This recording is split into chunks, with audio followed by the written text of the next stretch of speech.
그의 머리와 그의 아버지의 온 집으로 돌아갈지어다.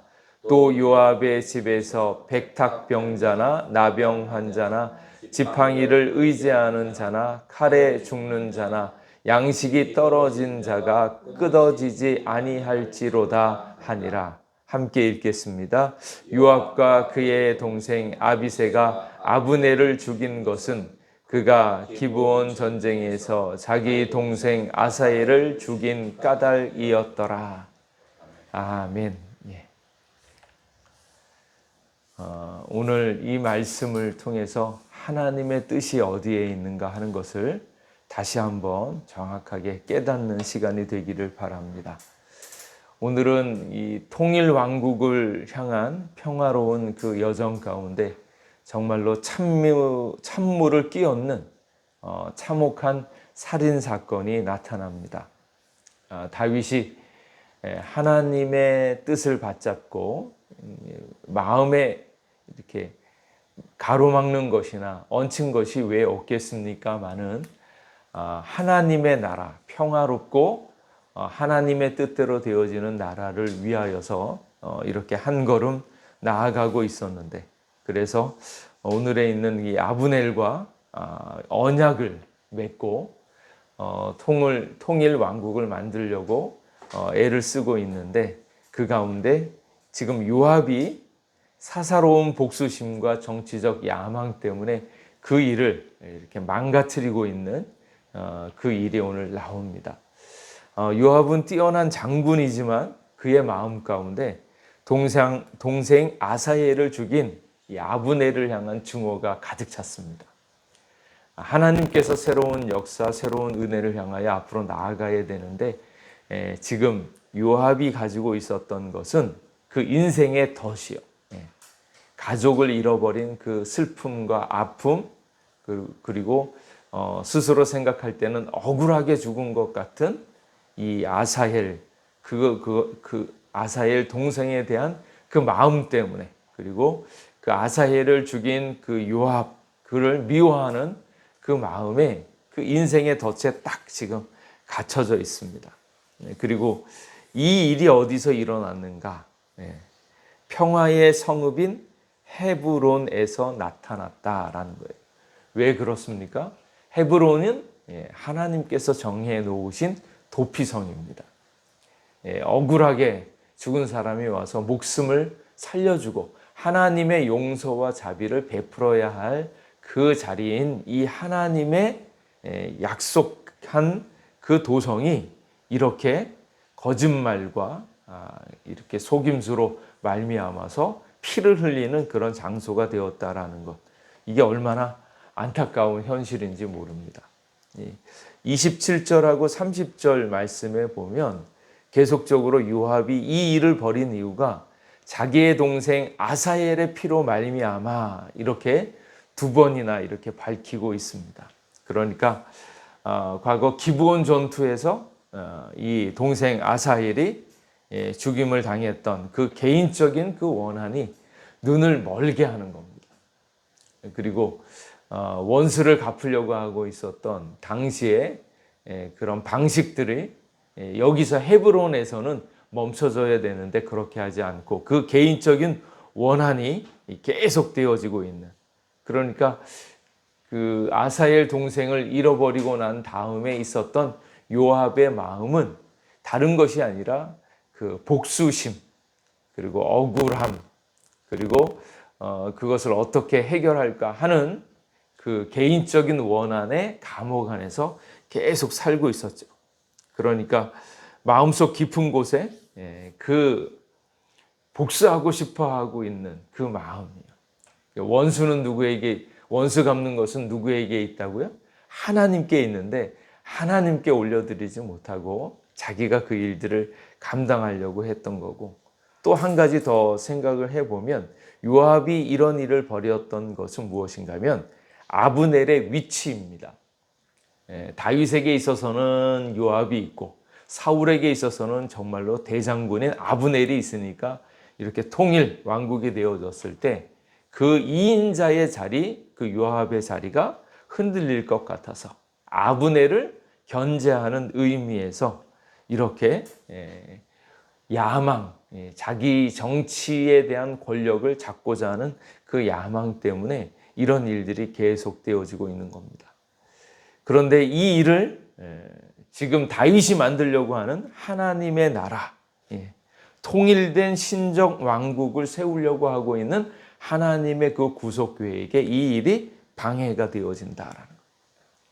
그래서 오늘을 살아가고 있는 많은 성도들, 기독교인들이 정말로 하나님의 나라를 만들어야 하는데 그 개인적으로 갖게 되어지는 그 상처와 그 원한 때문에 하나님의 나라가 얼마나 망가지는지 모릅니다.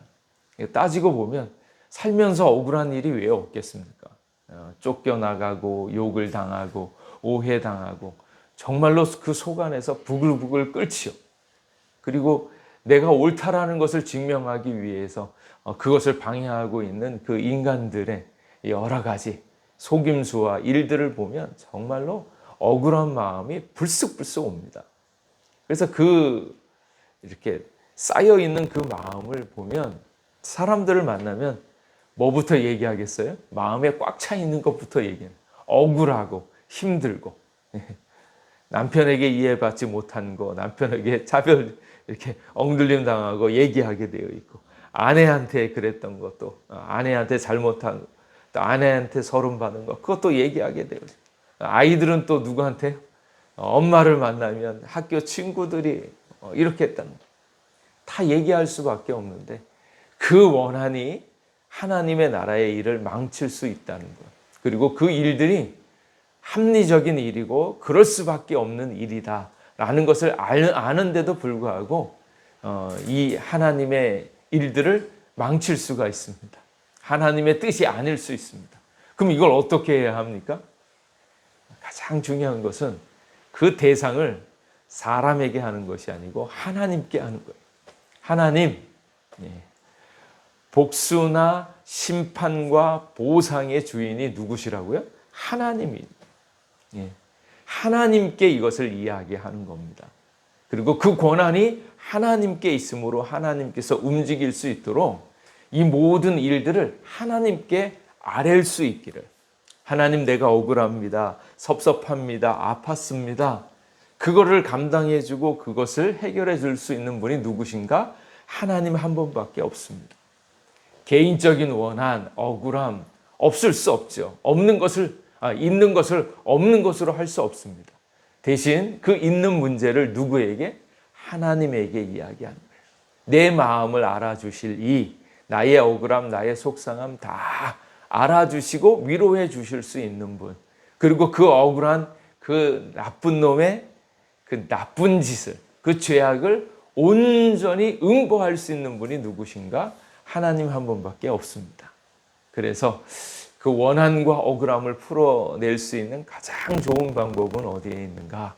하나님께 올려드리는 것, 하나님께 알려드리는 것. 그렇게 해서 하나님께서 그 모든 것을 다 알고 위로하시고 반드시 보응하여서 심판하시는 것을 믿으시기 바랍니다. 그런데 그 마음이 없으면 힘이 들어요. 막 더군다나 악인이 잘 되는 것 같잖아요. 악인이 평안하게 돈 잘 벌고 잘 사는 것처럼 막 이렇게 원통함이죠.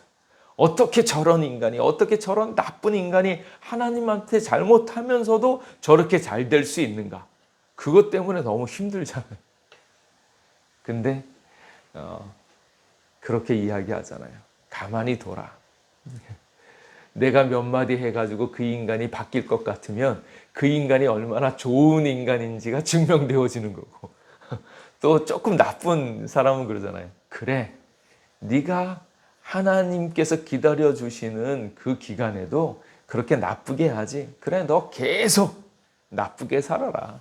그래야지 내가 옳다는 거, 네가 얼마나 못된 인간인 것이 나중에 하나님 앞에 증명되어지는 거니까 너 인간 조금 안 좋은 마음인데 너 바뀌지 말고 계속 나쁜 짓 계속해라.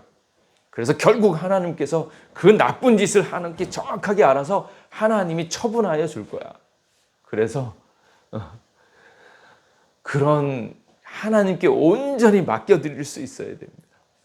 그러면 덜 바뀐다고 해서 억울해하지 말고 덜 바뀌었을 때 하나님께서 더 옹팡지게 그를 심판하고 갚아준다는 것까지 기억하면서 하나님 앞에 아랠 수 있기를 간절히 원합니다. 그래서 지금 요압이 막 격분해가지고 왜 그 아브넬을 평화롭게 가게 했습니까? 그러면서 왕한테 온 것은 속이려고 온 겁니다. 당신의 이 나라를 나중에 공격하려고 몰래 염탐하러 온 거 아닙니까? 이렇게 이제 막 덧붙여 씌우고 거기다가 다윗 몰래 지금 있는 이 요압이 하고 있는 일은 하나님을 생각하지 않고 하나님의 뜻도 아니고 거짓으로 모함을 하고 거기에다가 거짓말까지 하고 거기에 나중에 헤브론으로 다시 돌아오게 하지 않습니까? 그리고 헤브론에 돌아오게 했을 때 또 정정당당히 싸우는 것도 아니고 뭐라고 합니까? 조용히 말하려는 듯이 그를 데리고 성문 안으로 들어가서 찔러 죽이는 거예요. 거기에 누구도 같이 있었을 것 같아요? 동생 아비새도 같이 있었던 것 같아요. 근데 거기서 이렇게 야비하게 이 사람을 죽이는 것 아닙니까? 그러니까 하나님의 도성 이 헤브론에서 거기서 평화롭게 그를 용서하고 품어줘야 되는 하나님께서 원하시는 하나님의 나라의 그 원형으로 그 모습으로 도피성을 두었는데 그 도피성에서 이렇게 거짓말로 속임수로 한 사람을 죽여나가는 이 악이 여기서 벌어지고 있는 겁니다. 이 일로 보면 지금 다윗과의 맺었던 평화의 언약이 깨졌습니다. 분명한 것은 요압은 다윗의 사람이니까 또 사람들이 생각할 때는 이 일이 다윗이 명령을 해서 이렇게 한 것 아닌가 하는 생각이 들 그 즈음에 다윗은 이것을 깨끗하게 아니다라고 이야기를 하면서 아브넬의 피에 대하여 나와 내 나라는 여호와 앞에 무죄하다. 그러면서 그 일로 말미암아서 애도하면서 슬퍼하면서 옷을 찢으면서 슬퍼합니다. 그리고 장례를 치러 주죠. 근데 이 일들을 볼 때 이 요압의 마음이 어땠을까? 이거 정말로 잘못했구나. 그렇지만 또 한편으로는 나는 할 것을 했다. 이렇게 생각하고 있을지 모르겠어요. 그런데 다윗은 이게 하나님의 평화의 언약, 그것이 깨어진 것에 대해서 안타깝게 생각하고 더군다나 이게 정치적으로 무엇입니까? 다윗이 야비한 사람으로서 언약을 했음에도 지키지 않는 사람으로 또 개인적인 복수심에 사로차서 이 통일 왕국을 만들어가는데 그 모든 것들을 다 깨트리는 그 일이 될 것을 염려해서 이것을 과감하게 끊어냅니다. 그래서 이것은 우리와 전혀 무관하다. 거기에다가 저주를 거기에 덧붙입니다. 그 죄가 요압의 머리와 그의 아버지의 온 집으로 돌아갈지어다. 이렇게 이야기를 하고요. 이렇게 할 수밖에 없는 다윗의 위치를 생각해 보면 안타깝죠. 왜냐하면 왕이기 때문에 요압, 너는 왜 내 뜻을 모르고 하나님의 뜻을 저버리면서 이렇게 했냐? 이렇게 잘라야 되는데 그렇게 하지 못하고 있는 이 다윗의 상황이에요. 그래서 그 상황 자체가 권력을 가졌지만 어떻게 하지 못하고 있는 그 자기의 가장 믿을 만한 이렇게 요압을 제대로 다스리지 못하고 있는 그 안타까운 또 현실 또한 이야기합니다. 그 말씀이 39절에 나와 있는데 내가 기름 부음을 받은 왕이 되었으나 오늘 약하여 수르야의 아들인 이 사람을 제어하기가 너무 어려우니 여호와는 악행하는 자에게 그 악한 대로 갚으실지로다 하니라. 정말 마음 같아서는 다윗이 그 위대한 왕 아닙니까? 위대한 왕이니까 요압이라도 네가 어떻게 이럴 수 있냐 이러면서 잘라내야 되는데 그러지 못하고 역시 이 권력과 이 정치적인 그 권세들 앞에서 어쩌지 못하고 있는 다윗의 모습이 나옵니다. 그래서 연약한 다윗의 모습을 딱 비춰주면서 다윗 또한 부족하다, 연약하다, 하나님을 의지할 수밖에 없는 그런 사람이다 라는 것을 보여주는 말씀이 여기에 있습니다. 그래서 정치적인 그 흐름 앞에서 어쩌지 못하고 다윗은 이 일을 하나님께 내어 맡깁니다. 그렇게 보면 참 인간의 연약함이 하나님 앞에 우리가 복을 받은 이유가 될 수 있습니다. 연약하기 때문에 자기 힘대로 아니하고 자기 능력대로 아니하고 이것을 하나님 손에 내어 맡깁니다. 그래서 악행한 자에게 그 악한 대로 갚으실지로다 이렇게 이야기하고요. 그래서 여기에 다윗이 온전하고 완전한 것 같지만 그는 부족하다. 하나님의 정의 앞에서 어쩌지 못하고 있는 다윗의 모습이 여기 있지만 우리는 어떤 왕을 섬깁니까? 우리는 예수 그리스도의 왕입니다.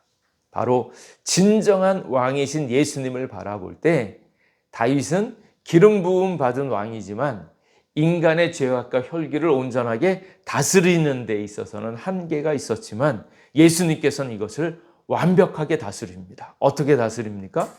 자신을 배신한 자들을 위하여 죽으심으로 자기를 아낌없이 내어줌으로 자기가 다치는 것, 자기가 망하는 것 그것에 대해서 두려워하지 않고 그 평화의 언약을 지켜내십니다. 그래서 우리가 믿고 따라야 할 왕이 다윗이 아니라 바로 예수님이다라는 것을 다시 한번 보게 되어지고요. 그래서 우리가 주님 앞에 나와서 우리의 억울함과 우리의 안타까움을 다 들어주시고 그것을 갚아주시는 그러면서 하나님의 나라를 우리에게 만들어 가시는 예수님이 계신 것을 꼭 기억하면서 예수님을 의지하는 여러분 되시기를 주님의 이름으로 축복합니다. 아울러서 꼭 기억해야 하는 것, 인생의 덫이 있는데 그 인생의 덫을 해결할 수 있는 것, 복수와 보상의 주인은 그 온전한 권리는 하나님께 있다라는 것을 기억하고 우리가 감당하기 힘든 여러 가지 인생의 덫들, 억울함과 복수심과 그 안타까움을 주님 앞에 온전히 알려드려서 하나님의 위로하심과 하나님의 힘 그리고 하나님의 나라를 만들어가는 여러분 되시기를 주님의 이름으로 축복합니다. 기도하겠습니다. 하나님 오늘도 우리와 함께 해주셔서 감사합니다. 우리의 안타까움, 속상함, 억울함을 풀어주시는 하나님을 만나게 하시고 하나님께서 우리의 모든 것을 듣고 신원하여 주시며 갚아주시며 보상하시고 복수하여 주시고 심판하실 것을 다시 알게 하여 주시옵소서. 그러므로 주님 앞에 더 가까이 나아가서 모든 것들을 주님 앞에 맡겨드리고 주님의 인도함을 받아서 하나님의 평강을 만들어가는 저희들 되게 하여 주시옵소서. 오늘도 우리와 함께하여 주실 줄 믿사옵고 예수님 이름으로 기도하옵나이다. 아멘.